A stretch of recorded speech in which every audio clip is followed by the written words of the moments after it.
Dialogando con Dios, un programa para meditar, reflexionar y alabar a Dios. Dialogando con Dios por medio de la oración. Nuestros problemas, enfermedades, todo lo imposible, deposítalo en las manos de Dios. Dialogando con Dios.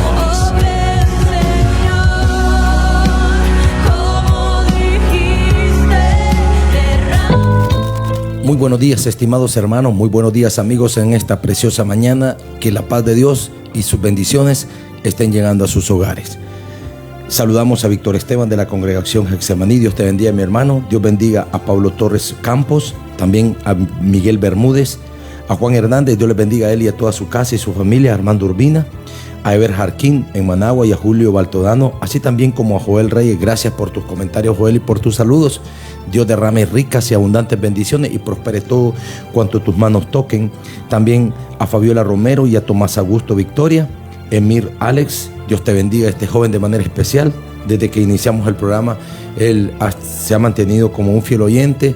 Dios derrame ricas y abundantes bendiciones y espero que el programa o que la palabra sea de mucha bendición para tu vida y para tu casa. También saludamos a Miguel Bermúdez, Antonio Renegado, a Marta María Castillo, a Mario Ruiz, a Lisette Navas, Lisette Sánchez, a mi esposa, a mi familia, a Brandy Michelle Sánchez, a Nelson Gutiérrez, Joel Reyes, Chispazo Radial, Juan Carlos Navarrete, Ángela Cruz, Araceli Cruz, Fátima Vilés, Narciso, Juan Martínez, a Leonel Barahona, un fiel escucha y uno de los profesionales del volante, así también como Richard Barahona, a Juan Carlos Navarrete, a Ileana Navarro. Dios le bendiga y Dios bendiga a toda la familia también que siempre están ahí en la sintonía de la radio escuchando, la familia Norori, la familia Ruiz, la familia Hernández aquí en Jinotepe. Dios te bendiga, hermano Santiago. Dios bendiga, hermana Ruth Belia, a mi hermano Roberto Hernández. Bendiciones a toda la familia Gutiérrez ahí en Santa Juana, nuestra hermana Juanita, nuestro hermano Francisco. Dios les bendiga a todos. También a Aguirre Abismar, Dios le bendiga. Hoy vamos a reflexionar un poco en la palabra del Señor y lo vamos a hacer en el libro de los Génesis, en el capítulo 37. Vamos a leer del versículo 26 en adelante. Dice la Biblia así, honrando al Padre, al Hijo y al Espíritu Santo. Entonces Judá dijo a sus hermanos: ¿qué provecho hay en que matemos a nuestro hermano y encubramos su muerte? Venid y vendámosle a los ismaelitas, y no sea nuestra mano sobre él, porque él es nuestro hermano, nuestra propia carne. Y sus hermanos convinieron con él. Y cuando pasaron los madianitas, mercaderes, sacaron ellos a José de la cisterna y le trajeron arriba y le vendieron a los ismaelitas por 20 piezas de plata. Y llevaron a José a Egipto. Después Rubén volvió a la cisterna y no halló a José adentro, y regó los vestidos. Y volvió a sus hermanos y dijo: el joven no aparece, y yo ¿a dónde iré? Entonces tomaron ellos la túnica de José y degollaron un cabrito de las cabras y tiñeron la túnica con la sangre. Y enviaron la túnica de colores y la trajeron a su padre y dijeron: esto hemos hallado, reconoce ahora si es la túnica de tu hijo o no. Y él la reconoció y dijo: la túnica de mi hijo es. Alguna mala bestia lo devoró, José ha sido despedazado. Entonces Jacob rasgó sus vestidos y puso cilicio sobre sus lomos y guardó luto por su hijo muchos días. Y se levantaron todos sus hijos y todas sus hijas para consolarlo, mas él no quiso recibir consuelo y dijo: descenderé enlutado a mi hijo hasta el Seol. Y lo lloró su padre.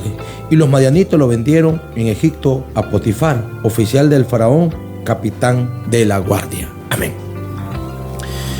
Cuando leemos este libro de los Génesis, en mi vida privada, en mi caso particular, digo yo, hasta dónde muchas veces llegas las malas decisiones de los hombres. Amén.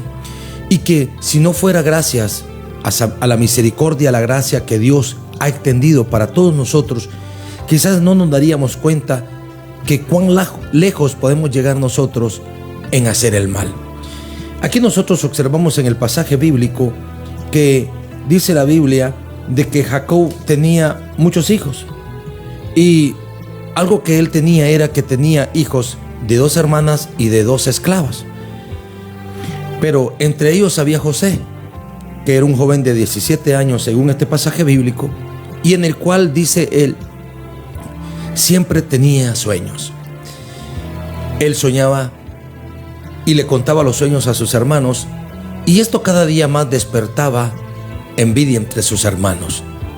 La envidia es como una carcoma. Cuando nosotros permitimos que la envidia llegue a nuestros corazones, es algo que corroe el alma, es algo que quita la sensibilidad y que muchas veces nos lleva por el camino que nos lleva a la destrucción. Porque la Biblia claramente dice que la envidia es pecado. Y aquí dice la Biblia que Jacob quizás cometió también un error, mostrando que amaba más a José que a los demás. Esto quizás despertaba en el resto de sus hermanos ese sentimiento de envidia. Y es así que dice la palabra de Dios que mientras todos andaban en el campo pastoreando las ovejas de su papá, porque la mayor parte de ellos a eso se dedicaban, entonces dice la palabra del Señor que Jacob envió a José donde sus hermanos.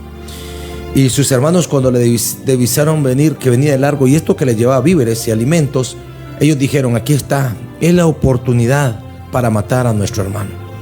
Y vuelvo y digo, por eso claramente cuando Dios levanta a Israel, Él le dice en uno de sus mandamientos, no matarás. O sea, que Dios no está de acuerdo en que la gente muera. Y algunas personas indoctas me han consultado y me preguntan, pero Él fue el que permitió la muerte. No. Recordemos que Jesucristo vino nuevamente para restaurar lo que se había perdido. Si nosotros leemos la palabra de Dios en un inicio, dice, no fue así. Con claridad se observa que fue la inclinación por el pecado lo que trajo muerte a la humanidad. Pero que siempre el sentir de Cristo es este, dice la Biblia, yo he venido para que tengáis vida y la tengáis en abundancia. El sentimiento de matar, el sentimiento de envidia, el sentimiento de rencor, son sentimientos de la naturaleza caída que necesitamos, por eso ya en el presente, arrepentirnos y darnos cuenta que por esas acciones viene condenación y muerte en la vida de los humanos. Ahora, si nosotros observamos, José, por lo visto, era temeroso de Dios, temía a Dios y confiaba en el Señor. Esto es lo que hace la diferencia. El resto de sus hermanos, pues, no confiaban en Dios. Había una promesa para ellos, al igual que la hay para ti y para mí. Pero ¿cómo estamos actuando? ¿Será que estamos actuando así como dice la palabra del Señor, de manera necia? ¿O estamos buscando la sabiduría de Dios para que cada una de las acciones que nosotros hagamos no traigan a nuestra vida condenación, sino lo que traigan a nuestras vidas sean bendición y vida eterna? Aquí cuando llegó José, lo capturaron y había una cisterna, o sea, un pozo, y lo echaron ahí. Gracias a Dios que estaba seco. Pero la intención de ellos era esa, matar a su hermano, acabar con la vida de él. Porque él soñaba sueños bonitos, porque el papá lo amaba más. Creo que no hay ninguna causa por la cual nosotros extendamos la mano para herir al prójimo. Independientemente de lo que haga, lo que diga, recordemos que el único que va a juzgar cada vida es Dios, Jehová de los ejércitos. Él dice, la Biblia va a traer a recompensa según sean nuestras obras.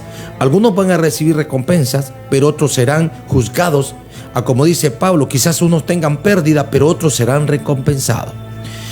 El asunto es que meten a José en la cisterna y al no haber agua, me imagino que José, quizás a sus 17 años llorando, no comprendiendo quizás la actitud con la cual sus hermanos estaban actuando, pero dentro de todo, la mano de Dios estaba con José. Es así que de repente vienen unos madianitas y ellos dijeron, vendámoslo, dice uno de ellos. Judá dijo a sus hermanos, ¿qué provecho hay? No lo matemos, vendámoslo. Y lo vendieron en 20 monedas de plata. Yo a veces digo, ¿a dónde está la conciencia de ellos? Vendieron a su hermano, regresaron donde su padre con otra mentira, diciéndole a su padre que había muerto para tratar de ocultar su maldad. Claramente nosotros tenemos que saber que dice la Biblia que el mal siempre saldrá a luz. Nadie puede ocultarlo. Por eso dice la Biblia que la paga del pecado es muerte, pero lo que Dios te regala es vida eterna. ¿Qué debemos de hacer esos que queremos vida eterna, esos que queremos prosperar? Venir a Cristo.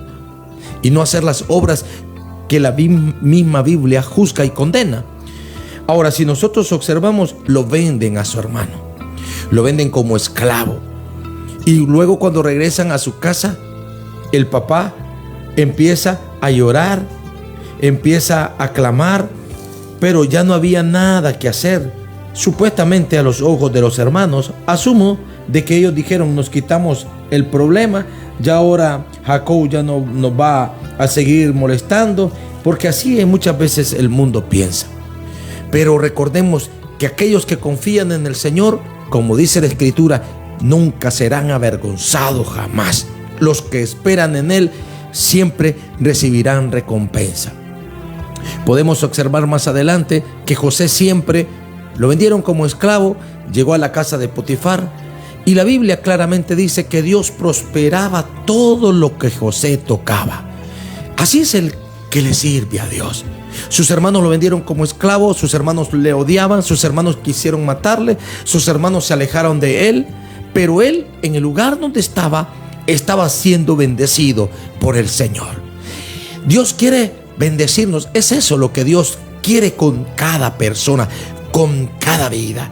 En ninguna instancia Dios hace sección de persona. Dice la Biblia: el que a mí viene, no le echo fuera. Habla de que el Señor te está esperando, que tú vengas, que tú aprendas a confiar en Él. Porque es muy diferente que digamos: yo sé que Dios existe, a decir: yo quiero servirle a Dios. En realidad, pues estamos llenos de imperfecciones, y es el motivo principal por el cual debemos de venir a Cristo, porque la palabra de Dios es clara. El Espíritu de Dios, a la luz de las Escrituras, es el único que nos ayuda a perfeccionarnos y a ir creciendo poco a poco, como dice Pablo, hasta llegar a la estatura de la plenitud de Cristo. Cuando José llega donde Potifar, dice la Biblia, empezó a observar Potifar de que su casa estaba siendo bendecida. Empezó a observar que estaba floreciendo todo, quizás sus negocios, sus trabajos, sus siembras y todo. Y él comprendió algo. Él comprendió que este varón que estaba allí estaba siendo bendecido y que él estaba obteniendo de la bendición de él. Nosotros muchas veces pretendemos o creemos, como algunos me dicen: Dios no me bendice. ¿Qué esfuerzo estamos haciendo por servirle a Cristo? Algunas personas me dicen: Dios no me escucha. Y yo le digo: sí, Dios escucha. Dice la palabra del Señor: clámame, clama a mí, yo te responderé, te enseñaré cosas grandes y ocultas que tú no conoces. Yo en mi manera de pensar creo que José siempre se iba a orar. Quizás él le lloraba al Señor, él le decía: mira cómo mis hermanos me vendieron. Pero me imagino que siempre Dios traía una palabra a su vida, porque este hombre prácticamente él podía escuchar a través de las visiones el camino que Dios quería para él. Y quizás en medio de las oraciones, como dice la Biblia, él se daba cuenta de algo. Dios estaba con José. Dios no te va a abandonar jamás. No importa que estés en esa cama, allí levanta tu mano al cielo y dile al Señor: hoy es el día de mi visitación. Hoy es el día en que Dios va a levantar mi vida. Hoy es el día en que Dios va a restaurar mi vida. Debemos de aprender a confiar y a depositar nuestras confianzas en el Señor. Recuerda que Jesucristo dice en su palabra: venid a mí todos los que estén trabajados y cargados, dice Jesús, que yo os haré descansar. Quizás José se sentía con una carga, alejado de su papá, alejado de su mamá, triste quizás por no poder estar compartiendo tiempo con sus hermanos, pero de algo estaba él seguro: Dios estaba con él. Después observamos más adelante en los capítulos cómo dice la Biblia que la mujer de Potifar se enamora de José. Y algunos dirían: iba de mal en peor, pero es que Dios va tejiendo tu vida, te va capacitando, te va fortaleciendo. Los problemas son necesarios en la vida del ser humano cuando estamos en el camino de Dios, porque ellos ayudan a que tú y yo seamos más fuertes. Y el Espíritu de Dios te demuestra algo en medio de la debilidad y en medio del problema. Cuando clamamos a Él, Él es el que nos da la victoria. ¿Qué sería con una vida sin problemas y sin dificultades? Quizás no apreciaríamos la voluntad de Dios, no apreciaríamos el favor de Dios, no nos daríamos cuenta de que Dios siempre está actuando a favor de los que le claman, a favor de los que le temen y que le sirven en espíritu y en verdad. Y si nosotros observamos aquí que en esta tentación de José, si así se le puede llamar, rechazó la tentación José. Y él claramente le dijo a la mujer: todo lo que tengo aquí, él me lo ha puesto en tus manos. En otras palabras, tu marido me lo ha puesto en tus manos. Lo único que él no quiere que yo toque eres tú. Y le dice José: entonces no. Vemos ahí una actitud de fidelidad de José. En medio de siendo un esclavo, le está siendo fiel a Dios. Es lo que el Señor quiere, mi hermano. Es lo que vale cuando nosotros quizás perfectos no seamos, pero sí estamos buscando cómo servirle al Señor. Nos levantamos siempre para orar, nos levantamos siempre para servirle. Abandonamos el pecado, le decimos al pecado que no queremos, y cuando nosotros nos sentimos débil, clamamos al Señor, como dice la Escritura, que Él que fue tentado en todo, dice la Biblia, Él podrá socorrernos en medio de tu debilidad, en medio de tu tentación. El Señor vendrá, escuchará tu ruego y nos sacará a flote. Claramente dice: los que confían en Él nunca serán avergonzados jamás. Y esto es lo que está llevando la vida de José. Va confiando, va en problemas, pero él está confiando, está depositando su confianza en Dios. Ahora, cuando él, dice la Biblia, llega a Potifar y no lo mata. Si nosotros observamos, la muerte siempre es una alternativa para el diablo. ¿Qué quería? ¿Por qué el diablo estaba hostigando a sus hermanos? Los estaba hostigando para que mataran a José, pero Dios estaba allí protegiendo su vida. Ahora, este era un delito para que Potifar tomase a José y le matase, pero no. Significa de que Dios siempre es el que da la vida, el que está protegiéndonos cuando confiamos en Él plenamente. Porque Potifar lo hubiera mandado a matar: vayan, mátenlo, pero no. Lo encarceló. Quizás dentro del corazón de Potifar, él empezó quizás a dudar, pero no es así. Dios estaba guardando la vida de José, así como está guardando la tuya, así como está guardando mi vida, así como guarda la vida de aquellos que han depositado su confianza y su fe en el autor y consumador de la vida eterna, que es nuestro Señor y Salvador Jesucristo. Después observamos que dice la Biblia, pues, que cayó en gracia en el carcelero, y es así que empezó a administrar las cárceles. Y vemos siempre una actitud positiva. Nunca José se echó a morir. Nunca dijo: José, ya no voy a seguir, aquí me voy a morir. No se tiró al piso. No, José siempre, oraba, clamaba.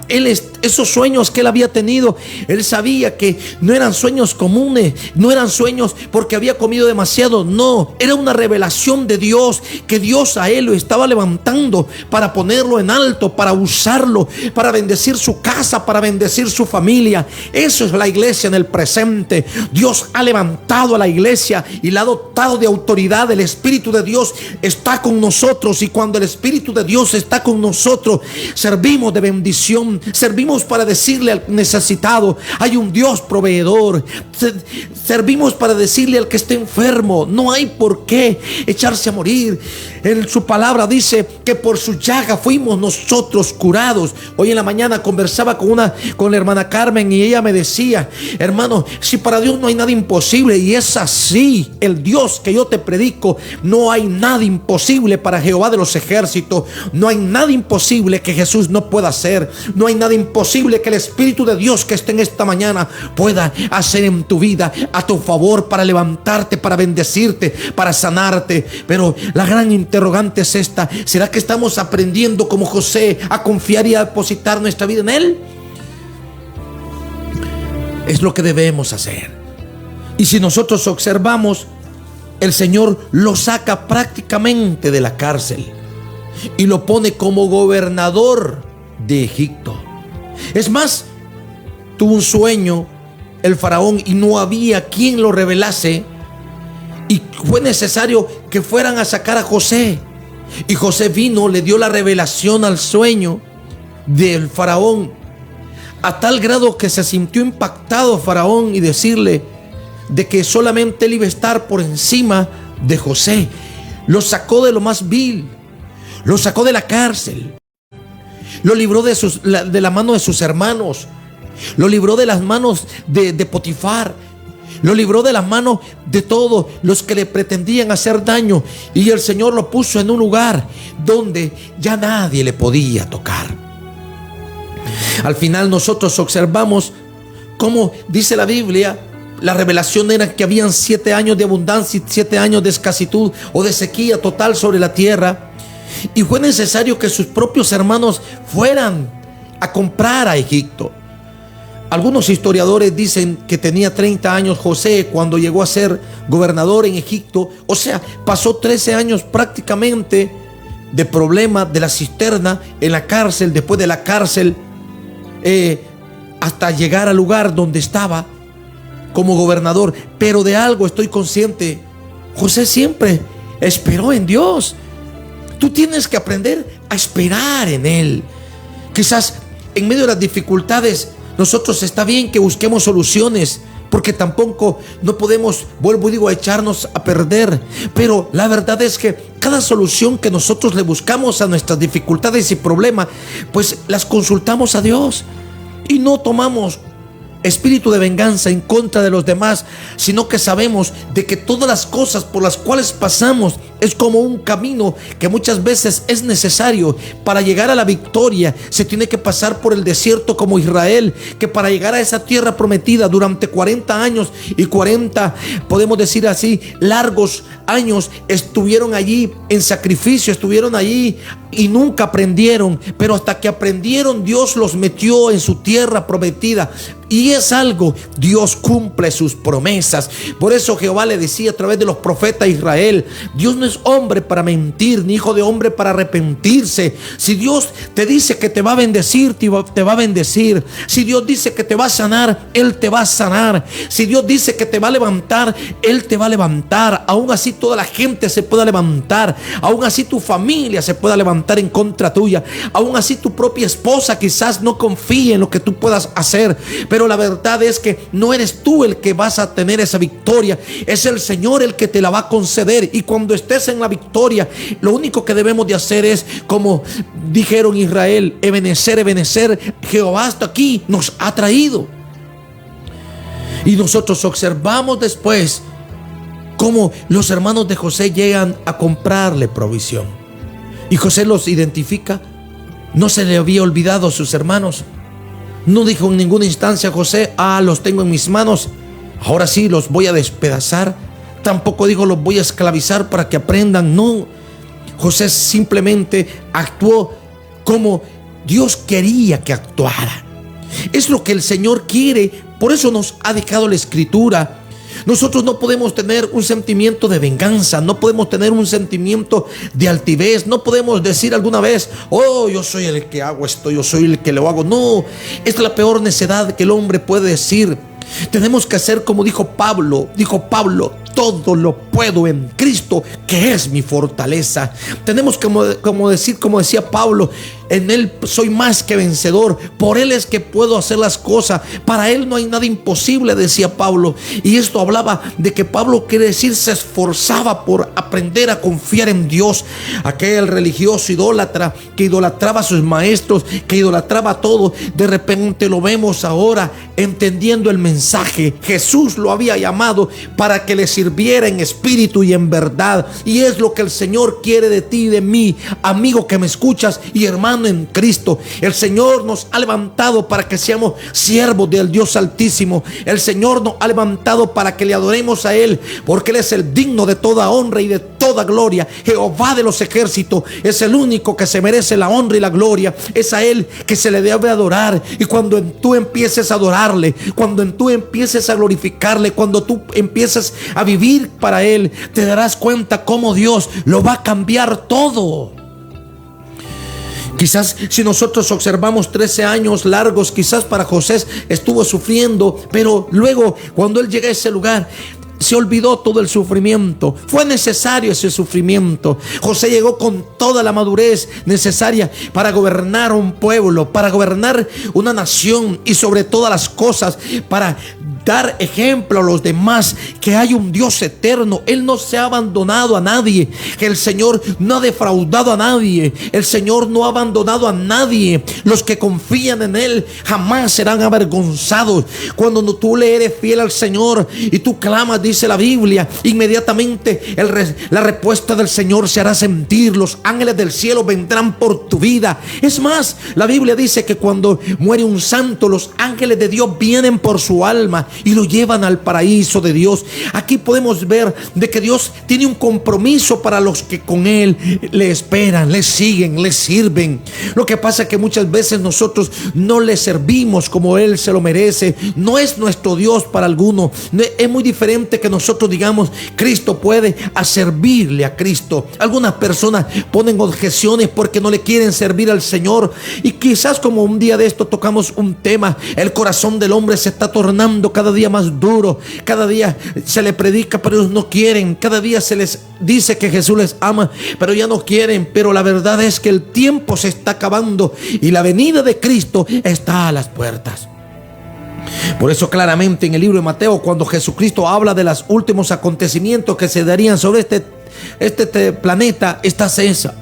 La Biblia dice, habrían hambre, rumores de hambre, guerras, rumores de guerra, terremotos, pestes en todos los lados.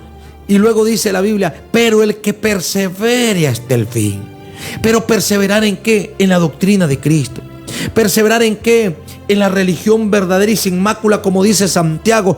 Esa religión pura que solamente fue establecida por nuestro Señor y Salvador Jesucristo. Que cuando entendamos el mensaje y le sirvamos a Él, nos daremos cuenta, como dijeron muchos, valió la pena servirle a Cristo.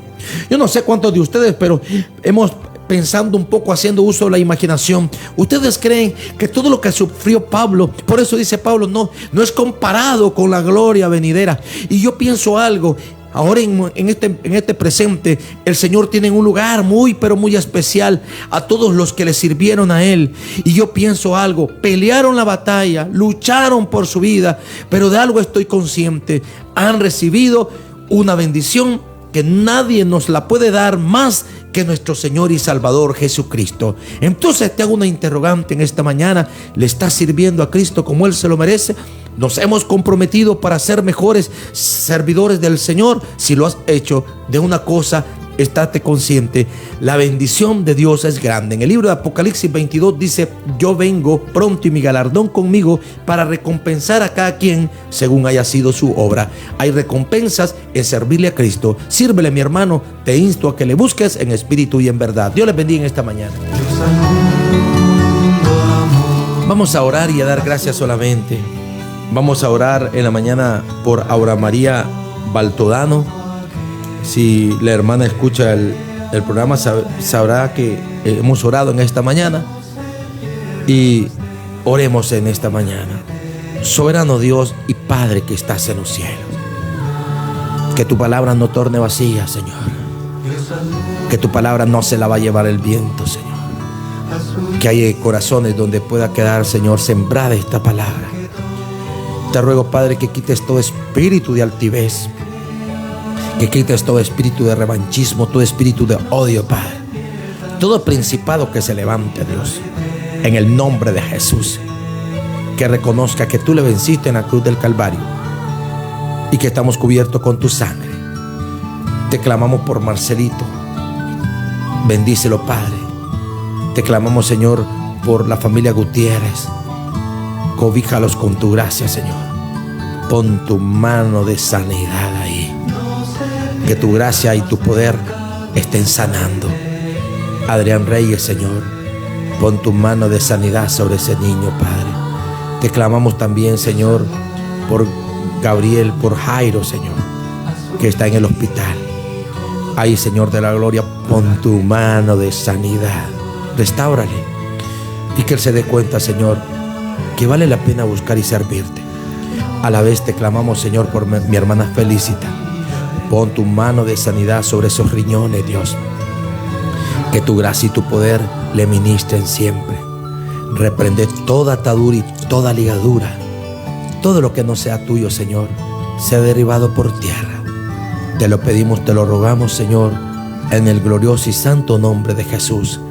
A ti sea la honra, a ti sea la gloria, por los siglos de los siglos. Te clamamos pues por Aura María Baltodano, Dios. Mira que los médicos han dicho una cosa, pero tú tienes otra.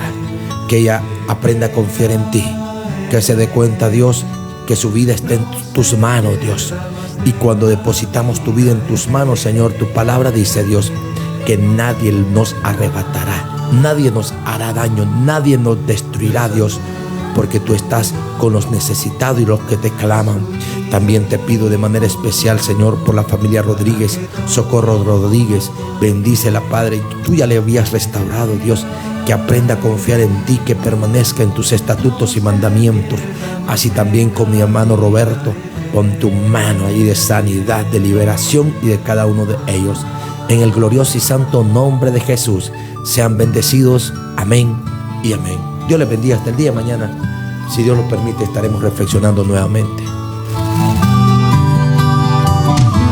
Dialogando con Dios, un programa para meditar, reflexionar y alabar a Dios. Dialogando con Dios por medio de la oración. Nuestros problemas, enfermedades, todo lo imposible, deposítalo en las manos de Dios. Dialogando con Dios.